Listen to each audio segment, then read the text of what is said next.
So where I'd like to start it is, I mean, there are hundreds of people that identify that will identify with your testimony, just like there'd be hundreds of people that will identify with my testimony, but not with yours, and and my guys not with yours, and your guys not with mine.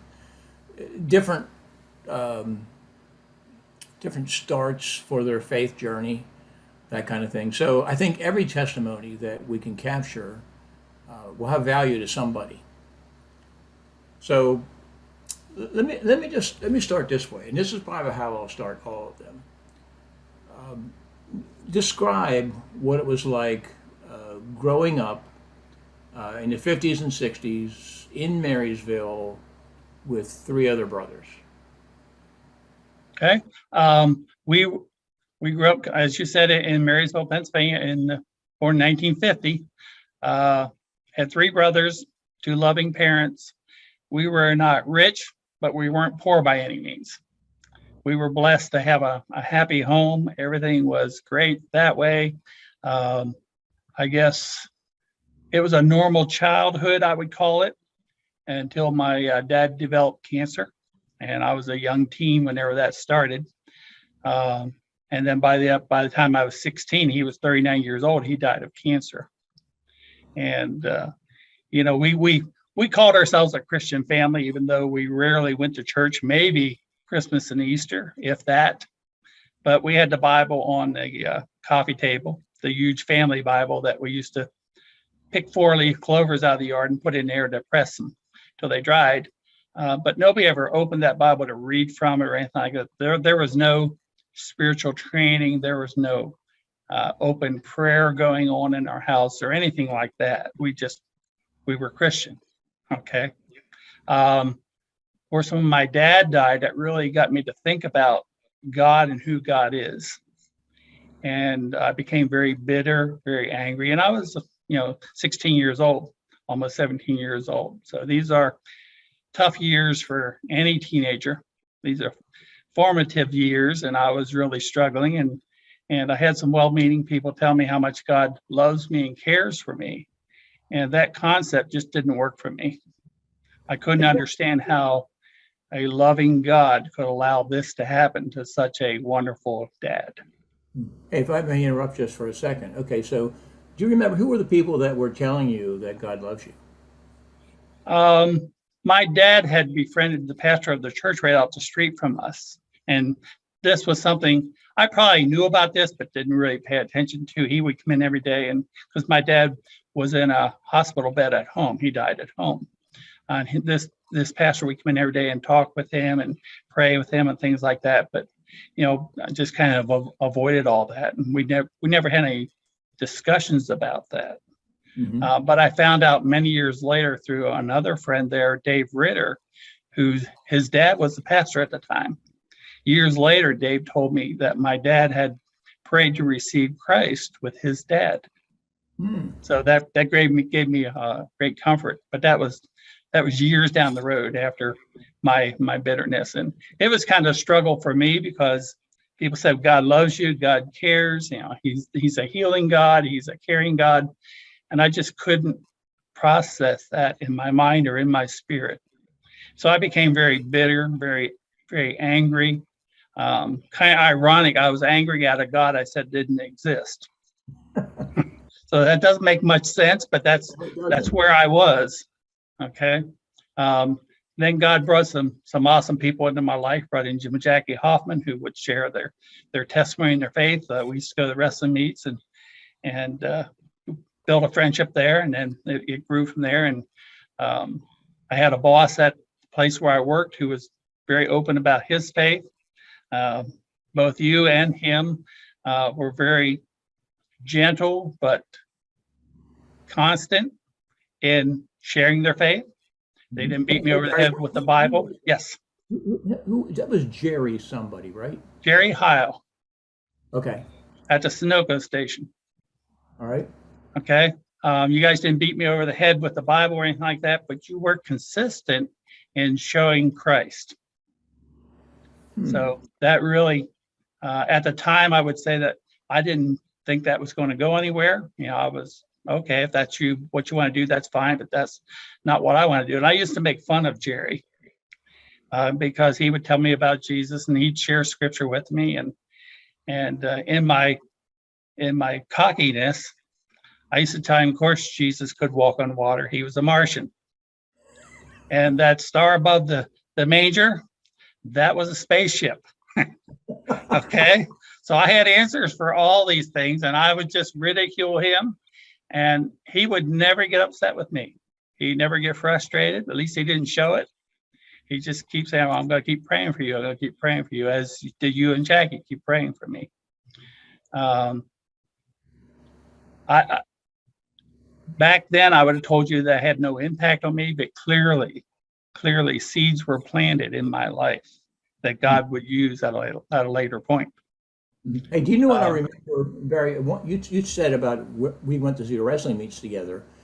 I don't know if you remember this trip, but I certainly remember you and I and Mary and Jackie. We had tickets to the NC2A wrestling held at University of Maryland that year. Right. And what I remember about it, I remember being there a little bit, but what I remember about it is the trip home. And at one point, did you have a Mustang? Yes, a 1969 Mustang. Okay, here's what I remember about that trip home. You drove, and we were somewhere coming up out of Maryland, and for whatever reason, we were on a back road somewhere. Somebody was tailgating us. Jackie and I were sitting in the back seat, and all of a sudden, you just jammed on the brakes. Not the first time. Yeah, but Jackie and I were sitting in the back seat. I was expecting that car to come through the trunk at any moment. That's what I remember. I've told people before that if you pull up behind me and flash your lights, I'm going to flash mine too. So, Except yours be red. Mine are red. So, but you guys planted seeds in my life that God, it took time, but God's Spirit is patient also. Then in 1975, we moved to Phoenix, Arizona. And so you guys were still in contact with us on distance relation long before Zoom and all that kind of stuff. And of course, lost all contact with my boss, Jerry Heil. For a year out there, I thought, okay, all that Christian influence that I had was gone. Out there I have all new friends, new work relationships. I had my family, my mother and my brother was out there, but they weren't living any kind of Christian life. My mother had remarried. So I thought all that's behind me now. We're starting a new life. So we started that, and we were out there about a year, and clearly God's Spirit was working in my heart. You can't see what's true until God takes away the veils. Takes the scales off your eyes, and I couldn't see it. I still had a lot of bitterness I had to deal with. We saw an advertisement for a huge church that was opening up a new sanctuary. They had a 300-member choir, a 50-piece orchestra. They were live on TV every Sunday morning and things like that. That was back in the days when nobody else was doing that. I was thinking about that. God was working on my heart. I was still bitter. I still can recall people coming to my house and knocking on my door to tell me about Jesus. And when I told them I wasn't interested and they didn't leave fast enough, I would assist them from leaving my porch. So that's where I was. But, you're never too far where God can't reach you. So we saw this church, and it was Palm Sunday, and I told Mary, I said, let's go check this out. I was just curious about the show. And I would say it was me thinking about, let's go check this out, but clearly God was drawing me. We went that weekend, the associate pastor preached, and he was I call him a funny preacher. He was entertaining, a lot of jokes and light and lively, and with all the orchestra and the choir and everything. And I'm watching the TV cameras. This is a show, and I'm thinking this isn't so bad. We were way up in the balcony, where it's safe. God can't reach up that far. But we were fine, and okay. We went home and we didn't talk about it because Mary knew where I was, and I made it clear in our relationship, even though she had God in her life growing up, I told her, there's no God in our marriage. Don't go there. That's not going to work. So You were that overtly opposed to the Oh, gospel. absolutely. Absolutely. My heart was dead set against anything of God.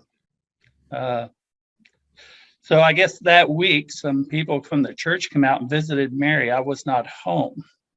And they talked with Mary, and Mary rededicated her life to Christ, but didn't tell me when I did come home, because she didn't know where all this was going. She was just being careful. So she didn't tell me. Then the next week was Easter Sunday. We went, and Pastor Richard Jackson, the head pastor there, preached, and he was a fire and brimstone pastor. So total opposite of what we had the week before. And as I heard him preach, I thought, this is not what I want. This is not what I'm looking for. I was looking for a show. This guy he's jumping all over me. The preaching was hitting me like a ton of bricks. Yeah. But still, I wasn't there yet. So the same couple come back the next week and knocked on the door again. And I remember the NCAA Final Four was on. It was Monday night, so the championship game was on, and I had the TV on. And I guess surprised to Mary, I let them in the house when they knocked on the door. And they sat down. I remember turning the sound off, but not turning the TV off because I was still watching the game. So they asked me a lot of different things. They weren't pushy at all. But one question I really remember is they said, "Do you believe the Bible?" And I told them, I've never read the Bible. I have no idea what it says. So they handed me a little pocket New Testament. They had some study guides in it. And they said, well, here's our encouragement to you. No pressure. Just start reading this, whatever you can, each day, whatever. And then start coming to our what we call it now a small group. Yeah. So just start coming. And just one question. Pray and ask God if he's real to reveal himself to you. So I thought, well, that's not too threatening. Yeah. So we went the next week and went to their class, and it was nice. It was a 20-something class, and everybody's our age group, so it was great. I enjoyed it. We started to make a few friends in there, and they said do this for 3 months. Well, it didn't take 3 months. So June 4th, 1978 is when I was sitting in the balcony of the church again, because I didn't want to be down there where God might reach me. Sitting in the balcony, and I've shared this with a number of people. I heard God say to me, "What have you got to lose? What are you waiting for?" Now I tell people I heard that. Mary was sitting beside me. She didn't hear it. It was an audible voice to you, as far as you know, it was an audible voice? In my understanding, I heard it. Okay. Now, whether you say it was audible or in my spirit, I heard it. Okay. So to me, I would say it was audible. I'm always fascinated by those accounts where God told me this or told me that. Now, if I get to heaven and God says, no, it was just in your spirit, okay. Just as but effective. I heard it. Yeah, just as effective. Yeah, I heard it. So I grabbed her hand, and you had to exit the balcony. There was no way to go down front without going out the back first, then going down steps, and then coming to the front. And a large church, that takes a while to get down there. And I don't remember a single step. I got down front, and one of the counselors down there says, "Why are you here?"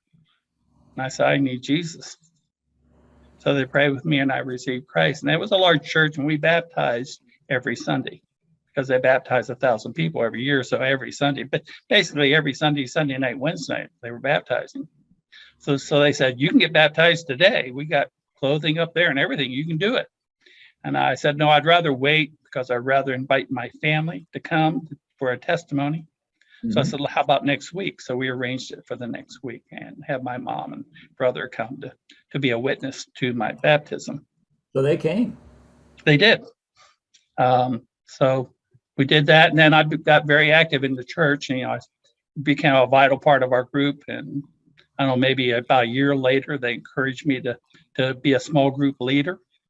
So I started doing that. We had a guy who would teach the lesson for like half an hour, then we'd break up into small discussion groups, and I was leading the small discussion group.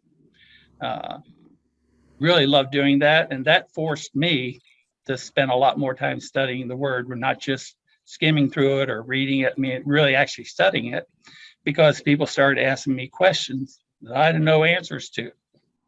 And I was bound determined I wanted to know some answers. And there was enough people, mature Christians that were there, that I could call them. You know, sometimes every night I'd call people. And I'd say, do you get tired of me calling? They said, no, we love it. So I would say, what about this? What about that? And they would lovingly school me in a lot of this stuff. So became active in the class, started teaching, felt at some point about 5-6 years later that God was starting to call me into ministry, because I do have speech issues, because when I was 5, I was almost deaf and had to do surgery in both ears. I guess I was kind of like Moses. Said, God, I can't speak, and God, you're calling the wrong guy, this somebody else. But God would not let it go. Continue to put that call on my life. We had a lot of conflicting things going on at the time. Mary and I, our life was great. Had a great job, nice company car. You know, we had a new house. I mean, everything was great. And God's saying, you need to leave all this. And I said, I spent my whole life getting here. Now you're telling me to leave this. Mm-hmm. God says, that's exactly what I'm telling you. So we moved back to Pennsylvania again. We were there about a year, because then all the clutter of everything around us, and, you know, once you let go of everything, then a little easier for God to be specific as to what he wants from you. So when we come back to Pennsylvania again, you guys were there. We're supportive in us seeking God's will. And then it became clear to me that God was calling me to full-time ministry as a pastor. So Mary and I prayed about that. And of course, she was on board. I always feel like, and I've counseled other people thinking about ministry, that if you're going to do this, it's not just you that he calls. He has to call your spouse too, because you are in this together. So she was on board, and so we moved to Texas. Spent 4 years at Texas and Southwestern Seminary, graduated from there. God started working on my heart to come to Ohio. That was not on my radar at all, but that was on God's radar. So 1990, we came to Ohio and pastored a small church that when we got there had 12 people. Of course, our family was 4. So there was 8 other people. And wow. This was the church God called us to. And they were older people. They weren't any young people at all. That was Zanesville, right? It was in Zanesville. Okay. So Mary and I had tried to start reaching some young people, got the idea. God, I think this was God's idea. We started going around to the housing projects. We had 2 cars. Mary would take one of the kids, and I would take one of the other kids. We had 2 kids. And we'd go around the housing projects, start rounding up kids. They were just outside playing, and bring them to church. Mm-hmm. Started ministry, built quite a ministry there where we were reaching a number of kids, and we'd bring them home after church and give them dinner and stuff before we take them back to their projects. And, you know, they had terrible living circumstances. And some of them, I remember one was telling Mary, because she asked one who was like 9 years old, she says, where do you see yourself in 10 years? He says, I'll either be in jail or dead. I'm thinking, for a 19-year-old kid, that shouldn't be your vision of life. Yeah. So God gave us a ministry there, and God really started to bless it. Within a year, our church of 12 was running over 50. And there was a lot of kids from the projects, and we tried to reach some of their parents. We started bringing some of the parents in and things like that. It was a difficult ministry because of the crime and the alcohol and drugs and things like that these kids were living in. But these kids were hungry for something. They knew what they had wasn't the answer. When you were picking those kids up to bring them to church, did you need parental permission? Yeah, we always got parental permission. Okay. And that was never a question. And sometimes I'd always remind the kids that if you're in trouble, no matter what the trouble is, no matter what time of day it is, you can call me and I will come get you. Mm-hmm. And then we're going to sit down with your parents and work this out. This is not a way for you to do something without your parents knowing about it. This is a way to get you safe. And then we'll help you through the process of what needs to come after this. Mm-hmm. So that was always an open invitation to any of the youth in my ministry. So God blessed that, and their church grew to over 50. And then those the core group, 8 or 10 people that we started with, really started to be discontented. They were complaining that we got kids running all over the church. I can't back my car out of the parking lot because I might hit a kid. We didn't used to have these problems. Mm-hmm. The one guy came to me and says, I didn't know any of these people. And I said, well, shame on you. Go shake hands with somebody. Take somebody out to lunch. But it became clear they were not supportive of where we were going. Yeah. So I sensed God was saying, I got other places that will support you in these efforts. So we started to reach out. A church in Poland, Ohio, then contacted us, and they were talking to a man in Texas, actually, a candidate from Texas. And I said, well, I'm in Zanesville, so it's like a 2.5 hour ride, and they needed a supply preacher. So I said, well, let me come up on Sunday and preach. So I went up that one Sunday and preached and met with the committee afterwards.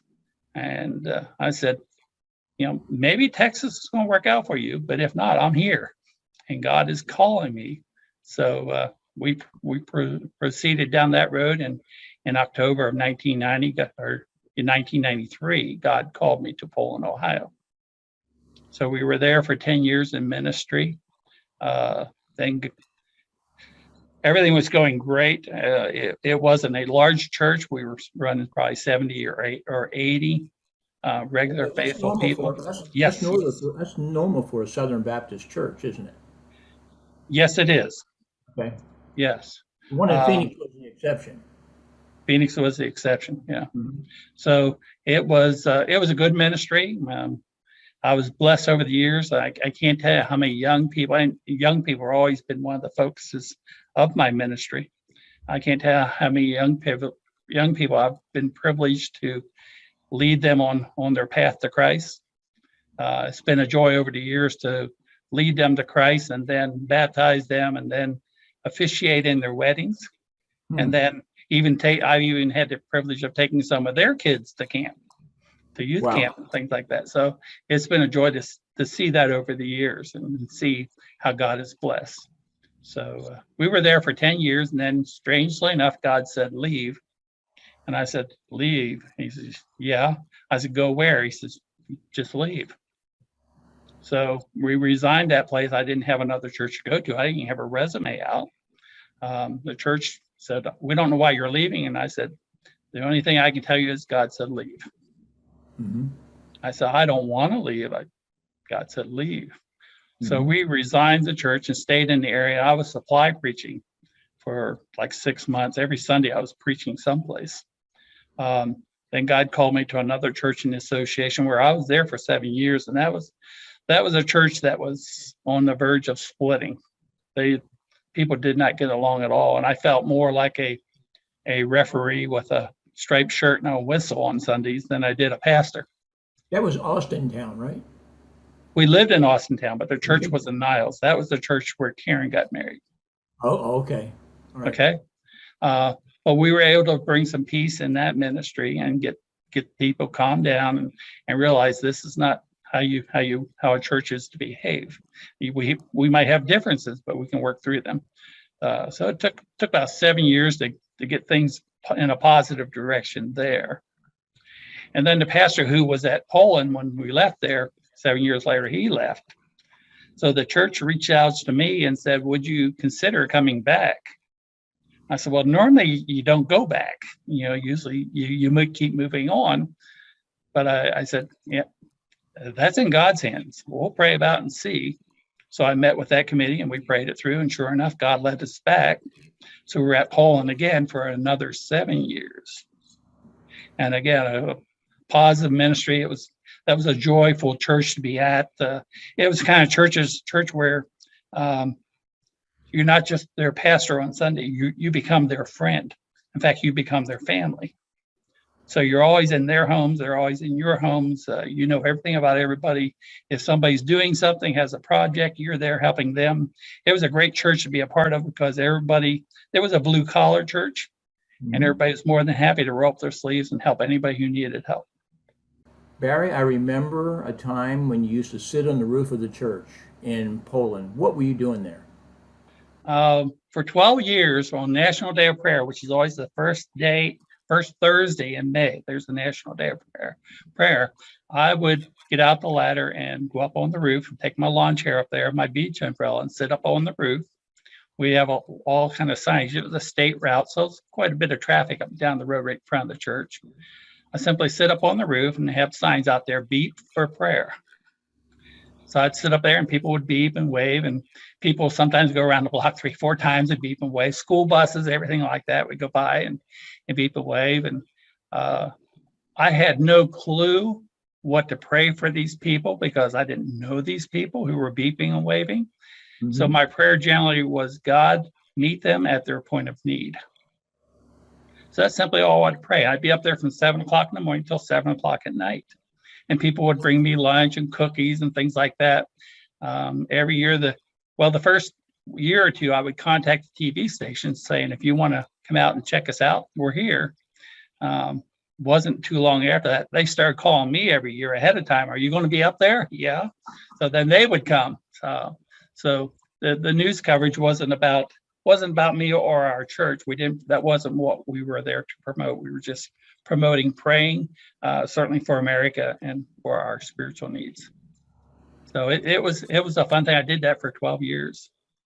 So it became something I look forward to every year, simply because I knew it was going to impact some people, whether they thought it was some idiot up on the roof or whether it had some kind of spiritual meaning for them. I'm fine either way.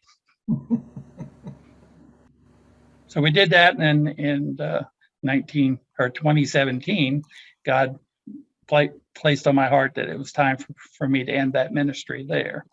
So I tell people I retired from ministry, but obviously you don't retire from ministry.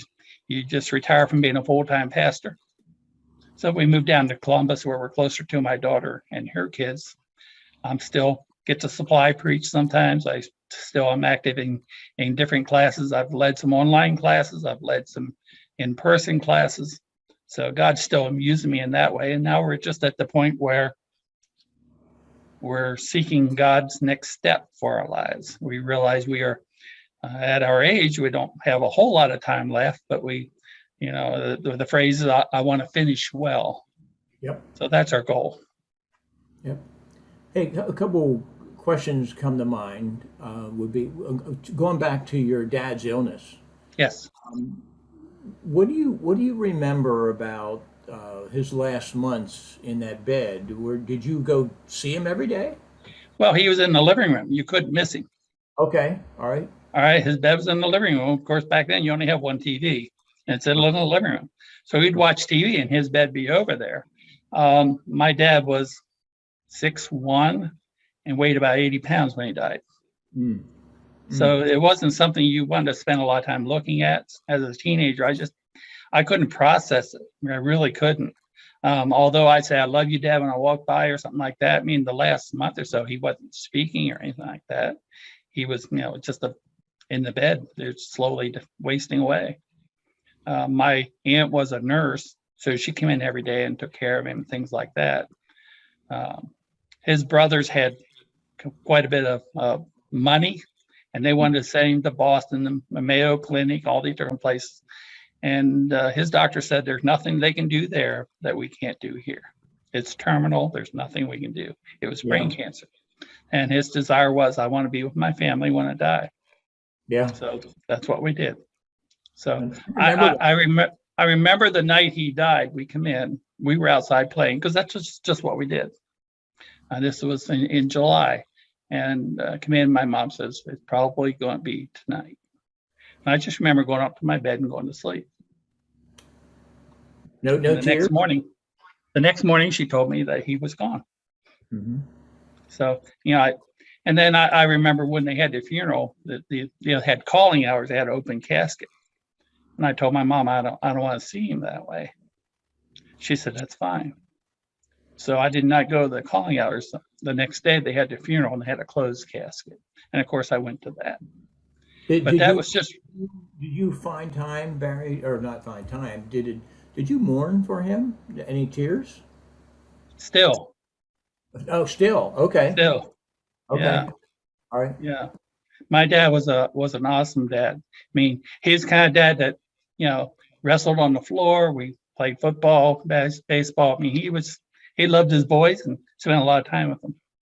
He was a So policeman, still, right? he was a policeman. Plus, he also worked at Bell Telephone. Okay. Good. So Hey, and when you went to Phoenix, I recall you starting a coffee service company. that is true. We started a business out there, a coffee service company, because I had worked for vending companies back here, back in Pennsylvania.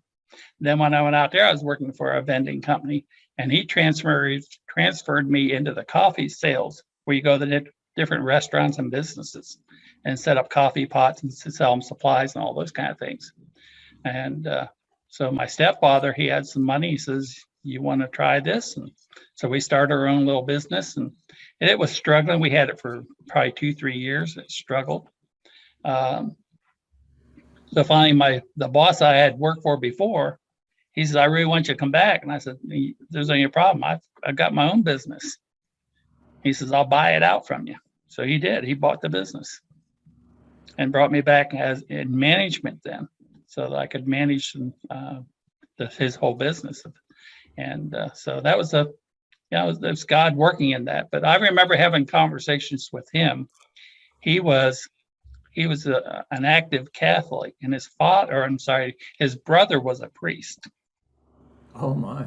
So I remember talking to him one day, not the priest, my boss, and I said, I share with him, I give my life to Christ and all that kind of thing. And I said, "How do you view that as a Catholic?" He said, "Well, let me talk to my brother. I'll get back to you." So probably a week or two later, we were sitting down talking again. And he says, "My brother says that you can still go to heaven, but the people who led you astray will go to hell." Hmm. I thought, well, Interesting. that's interesting concept. So, Huh. I guess we're not responsible for our own sin then.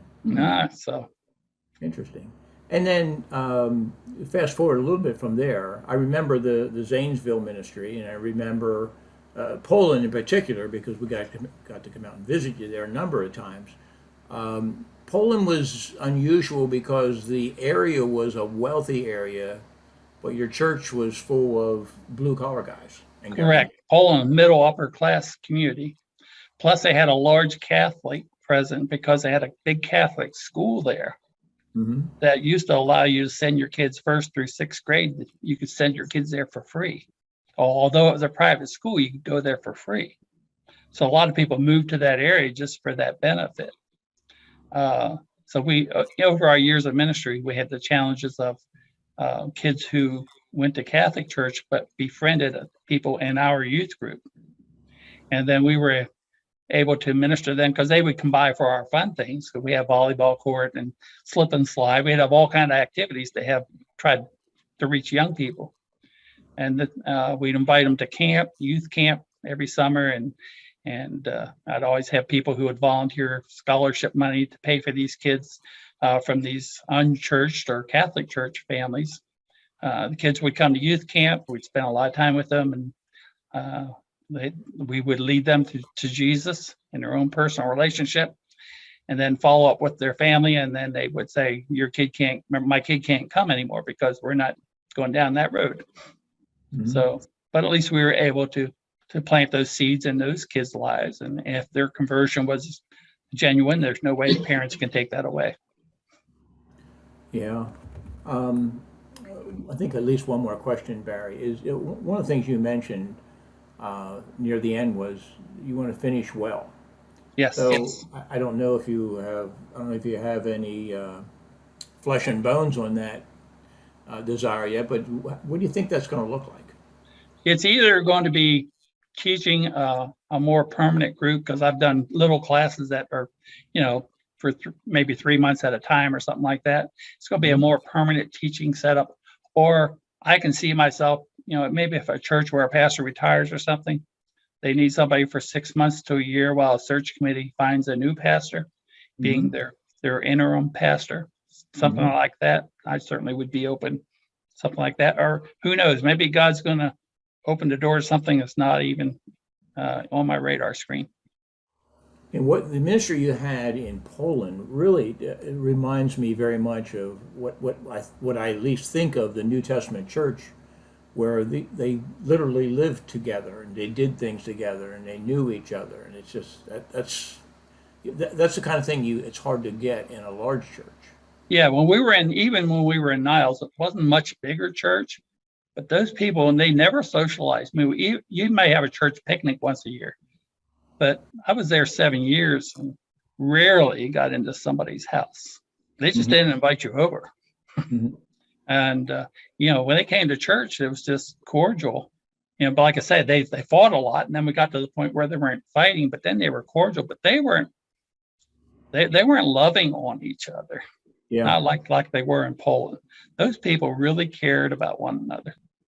Yeah. Maybe I could see you. I don't know if you would take it on or not, but I could see you founding a house church of some kind. Sure. Where people, and don't take this the wrong way, a group of misfits.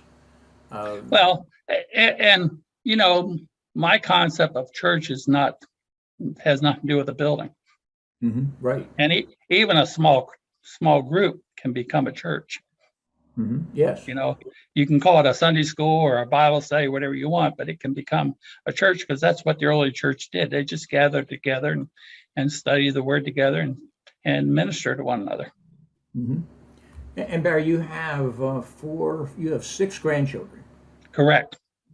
So, if nothing else, we'll save this recording for posterity. Whenever, as they all get older, they can click on the YouTube link and see Papa's testimony. Okay. Papa, they call you Papa, right? Well, Karen's girls call me Papa. Jonathan's boys call me Grandpa. Okay. So that has nothing. I had no input in that. Yeah, we don't. That's true. I didn't have any either. Yeah. So, thinking about your legacy to your kids and grandkids, how do you want to be remembered? That's an easy question for me because I was with my mom in 1998, whenever she died in Phoenix. And I was sitting on the bedside and holding her hand. I think this was the day before she passed.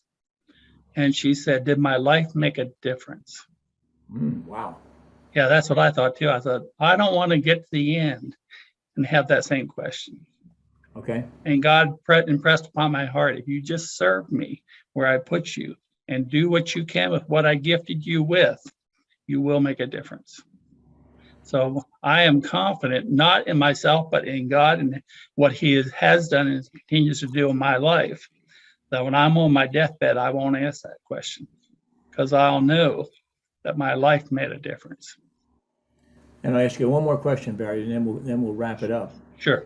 For anybody that stumbles on this YouTube link at some point and watches this interview, what do you want them to take away?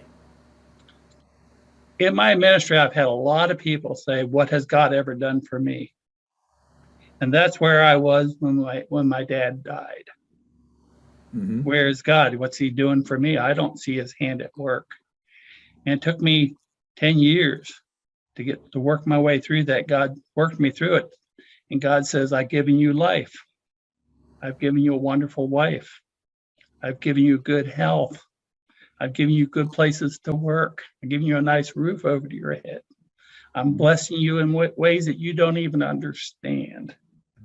So he began to teach me that instead of thinking I've only had 16 years with my dad, He changed my heart where I was happy to have 16 years with my dad. Wow. So people who are struggling and wondering where God is in their lives, He's there. He's just waiting for you to see Him. I think that is a good spot to end. All right, Barry, I will chop the recording here. Hey, thanks for doing this with me. I'm glad. Hey, I'm always glad to share a testimony, I know you are. whether with you or anybody else. Yeah. Well, this will be on the internet forever. So Well, and I'll give you, you have free range if you want to edit in any place or anything you want to do with it. I don't think I totally trust you. Well, thank you. I used to have that issue whenever I used to do the prayer on the roof thing. Yeah. The TV stations would come out, on National Day of Prayer, I'd be up on the roof, they come out and they'd we be should there. have included that one. What's that? We should have included that one. Okay, so let me just pause here for a second. Okay.